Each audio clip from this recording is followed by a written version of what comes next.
Welcome back in winner classes. Ma'am आज हम क्या पढ़ने वाले हैं? चैप्टर का नाम क्या है? चैप्टर नंबर क्या है? आज हम chapter 11 light shadows and reflections पढ़ेंगे। तो चलिए पढ़ाई स्टार्ट करते हैं। Chapter 11 light shadows and reflection. अब यहाँ लाइट शेडो और रिफ्लेक्शंस होता क्या है? सबसे पहले हम लोग लाइट के बारे में जानेंगे। दिन के उजाले में हमें हर चीज साफ साफ नजर आती है। हम पेड़ पौधे, बस, बिल्डिंग्स सब कुछ देख सकते हैं। लेकिन यही चीज अगर हम रात के उजाले में देखने जाएंगे तो हमें कोई भी चीज नजर नहीं आती है। हम लोग घर के अंदर हैं, घर के अंदर अगर रोशनी है तो हमें घर की सारी चीजें साफ दिखेंगी। घर के बाहर जाएंगे, अगर वहां पे स्ट्रीट लाइट है तो ही हमें चीजें नजर आएंगी। लेकिन ऐसी जगह जहां पर बिल्कुल उजाला नहीं है वहां पर हमें कुछ भी नजर नहीं आता है। ऐसी जगहों पर अगर हमें कुछ देखना है तो वहां पे हमें कैंडल जलाना पड़ता है या फिर टॉर्च का यूज करना पड़ता है, जिससे कि हमें रोशनी मिलती है और हम चीजें देख पाते हैं। ल्यूमिनस ऑब्जेक्ट, जैसे कि मैंने आपको बताया कि अगर कहीं पर अंधेरा है और हमें वहां पर कुछ नजर नहीं आ रहा तो हमें काम करने के लिए या तो कैंडल जलाना पड़ता है या फिर टॉर्च का यूज करना पड़ता है। अब ऐसी चीजें जो कि रोशनी देती है उसे हम ल्यूमिनस ऑब्जेक्ट कहते हैं। जैसे कि टॉर्च, टॉर्च में अगर हम सेल डालते हैं तो वह हमें रोशनी देती है। सन एक नेचुरल ल्यूमिनस ऑब्जेक्ट है जिसकी वजह से हमें रोशनी मिलती है। सन की वजह से दिन होता है और दिन के उजाले में हमें सारी चीजें साफ साफ नजर आती हैं। इन चीजों को हम ल्यूमिनस ऑब्जेक्ट कहते हैं। Transparent, opaque and translucent objects. अब ऑब्जेक्ट थ्री टाइप्स के होते हैं, transparent, opaque and translucent object. अब ट्रांसपेरेंट ऑब्जेक्ट उस ऑब्जेक्ट को कहते हैं जिसमें से लाइट आर पार जाती है और हमें हर चीज साफ साफ नजर आती है।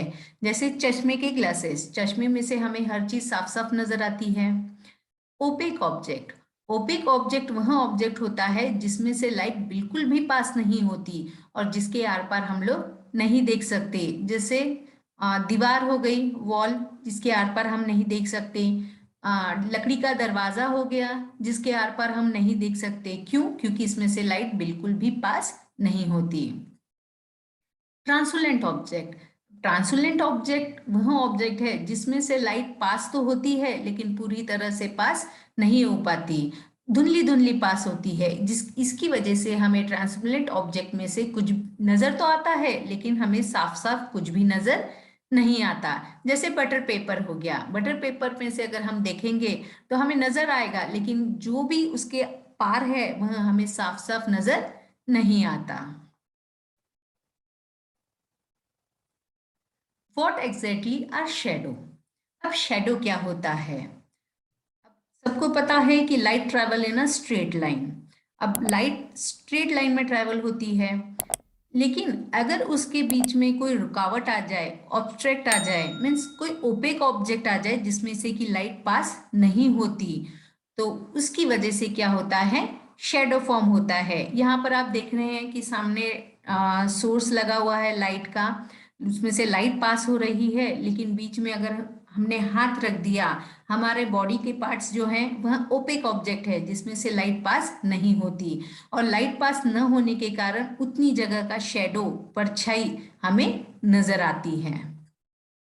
अब हमें शेडो देखने के लिए किन किन चीजों की जरूरत होती है? एक तो source of light, second is opaque object जिसमें से लाइट पास नहीं होती, और थर्ड स्क्रीन जिसके ऊपर हम शेडो देखते हैं। अब पिन होल कैमरा। अब हम सबको पता है कि सन इज अ ल्यूमिनस ऑब्जेक्ट, मैंने आपको बताया। लेकिन सन को हम लोग साफ साफ नहीं अपनी आंखों से नहीं देख सकते। अगर हम अपनी नेचुरल आंखों से सन को देखेंगे तो क्या हो सकता है? हमारी आंखों में डैमेज हो सकता है, हमारी आंखें खराब हो सकती है। तो इसके लिए हम सन के इमेज को पिनहोल कैमरा से देख सकते हैं। अब पिनहोल कैमरा एक सिंपल डिवाइस है जिसे हम लोग घर पे भी बना सकते हैं। इसे बनाना बहुत इजी है। एक बड़ा बॉक्स लो, बड़ा बॉक्स में यहाँ पे एक छोटा सा होल कर दें, उसके बाद एक उससे थोड़ा छोटा बॉक्स लें, उसमें थोड़ा बड़ा होल करें और उसके बाद यहाँ बॉक्स बड़े बॉक्स के अंदर घुसा दे। अब जिस तरह से हम लोग बॉक्स को आगे पीछे करेंगे उसमें से हम सन की इमेज आसानी से देख सकते हैं। इस तरह हम पिन होल कैमरा बनाते हैं। Mirror and reflections. अब हम सुबह जब ड्रेसिंग करने के लिए शीशे के सामने खड़े होते हैं तो हमें हमारी इमेज नजर आती है। अब यह इमेज शीशे में क्यों नजर आती है? यह इमेज हमें किसी और ऑब्जेक्ट में नजर नहीं आती, हमें सिर्फ मिरर में ही नजर आती है। ऐसा क्यों होता है? अब यहाँ पर देखिए, light travel in a straight line. अब लाइट जब स्ट्रेट लाइन में ट्रेवल होती है तो मिरर जो है उसे रिफ्लेक्ट करता है। रिफ्लेक्ट करना मतलब उसका डायरेक्शन चेंज कर देता है।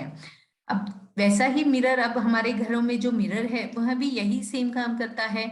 जब सनरेज उस पर गिरती हैं या फिर किसी भी तरह की लाइट उस पर गिरती है तो मिरर जो है लाइट को जो रिफ्लेक्शन, लाइट को रिफ्लेक्ट करता है, उसका डायरेक्शन चेंज करता है और वह लाइट हमारे आंखों पे पड़ती है और जिसकी वजह से हमें हमारी इमेज शीशे में साफ साफ नजर आती है। Keywords: luminous, mirror, opaque, pinhole camera, reflection, shadow, translucent, transparent. Summary: opaque objects do not allow light to pass through them. Transparent objects allow light to pass through them and we can see through this object clearly. Translucent objects allow light to pass through them partially. Shadow are formed when an opaque objects come in the path of the light. Pinhole camera can be made with simple materials and can be used to image the sun and brightly lit objects. Light travel in a straight line. Mirror reflection gives us clear images. यहाँ पर यहाँ chapter खत्म हुआ। आपको मेरा video पसंद आया हो तो इसे लाइक, शेयर, सब्सक्राइब करना न भूलें। बेल आइकन जरूर दबाएं जिससे आने वाले हर वीडियो की जानकारी आपको सबसे पहले मिल सके और कमेंट बॉक्स में लिखना न भूलें कि यह वीडियो आपको कैसा लगा। Thank you from winner classes.